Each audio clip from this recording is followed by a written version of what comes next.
Hi, I'm Brandy Rajjan. I'm a registered clinical counselor and a registered counseling therapist, a psychotherapist, and I specialize in helping people heal their anxiety beyond symptom relief so that they can step into their mental and emotional greatness.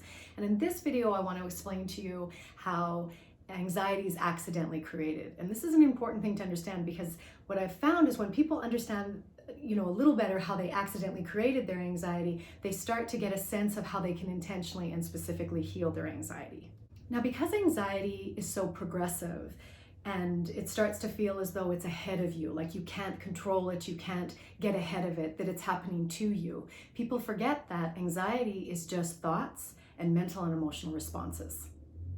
So to explain how anxiety is created, accidentally created, I need to start with thoughts, how thoughts work. So when you think a thought, there's an electrical impulse, and that electrical impulse creates a biochemical response. Those biochemicals tell your cells what to do, when to do it, why to do it.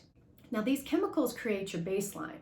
And you can think of your baseline as like a kind of home base for your brain and your body. Your baseline is the familiar states of being that your brain and your body want to return to. So think of your baseline, as residing in here. So these are your states of being, and you're relatively, even keeled in here. You're fairly happy. You can dip into some sadness, but really you're residing in here, pretty even keeled. Then, and of course, there's anxious spikes that can be normal and healthy. You can dip into depression, again, normal and healthy, as long as you're moving back into your baseline within a fairly short, reasonable amount of time. So an example of, a healthy anxious response is if you're in an accident. Of course, your cortisol levels are going to go up, your adrenal glands are going to be, you're going to be pumping out adrenaline, et cetera, and that's normal. When you're in an accident and you have an anxious spike and you return back to that baseline, that's normal to be expected. A child choking, and that you're witnessing a child choking, and that anxiety spikes, but fairly quickly, once everything's okay and resolved, you move back into that baseline. Same thing with something like sadness, and if you move into grief or depression, moving back into that baseline in a fairly reasonable amount of time is absolutely healthy and normal.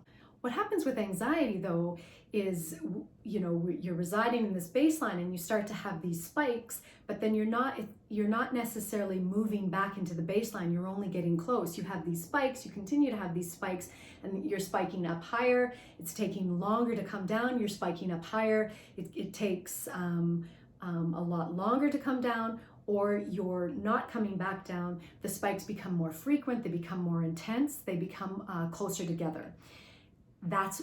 Usually at that point, people start to have some symptoms. So they're having general fatigue, their sleep is interrupted, their heart can be racing intermittently, they're having trouble concentrating, those kind of things.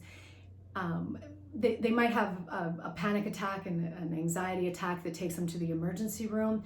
A lot of times I have clients that, explain to me that they thought they were having a heart attack. They went to the emergency room and the doctor said, "You're not having a heart attack, you're having an anxiety attack." So of course they start to associate those things and understand that those are anxious symptoms. But some of the other symptoms that I mentioned can be missed for quite a while. But usually when people start to understand that their symptoms, the heart racing, the panic attacks, the sleep deprivation, or having trouble staying asleep, getting to sleep, the concentration, those kind of things, usually when they start to understand that those are symptoms of anxiety, then what they do is they step into avoidance. They try and avoid the anxiety. So they'll try and avoid situations, people, places, the triggers of anxiety. They'll try and distract themselves when they're, moving into anxiety. They'll try breathing techniques to get them, through the meeting, through the crisis, through the anxiety attack. Then other people, in an attempt to avoid the symptoms of anxiety, will get a prescription from their doctor. Now, of course, there's nothing wrong with any of these things. They can certainly help alleviate the symptoms of anxiety. The problem is they don't step into or help, they don't heal anxiety, so the anxiety often gets worse.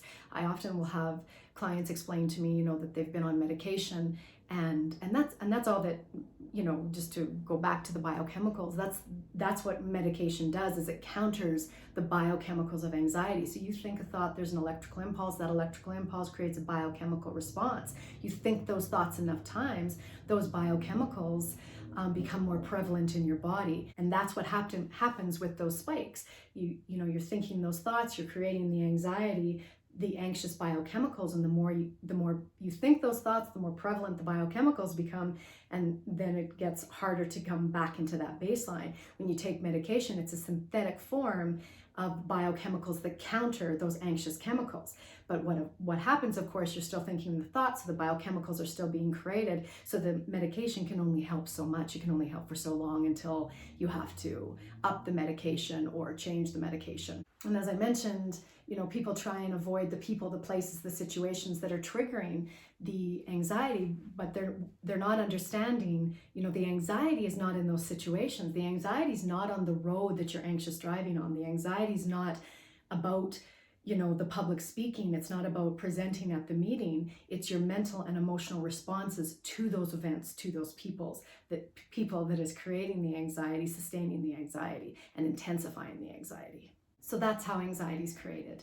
You think those anxious thoughts, the biochemicals are created. You think those thoughts enough times, the biochemicals become more and more prevalent.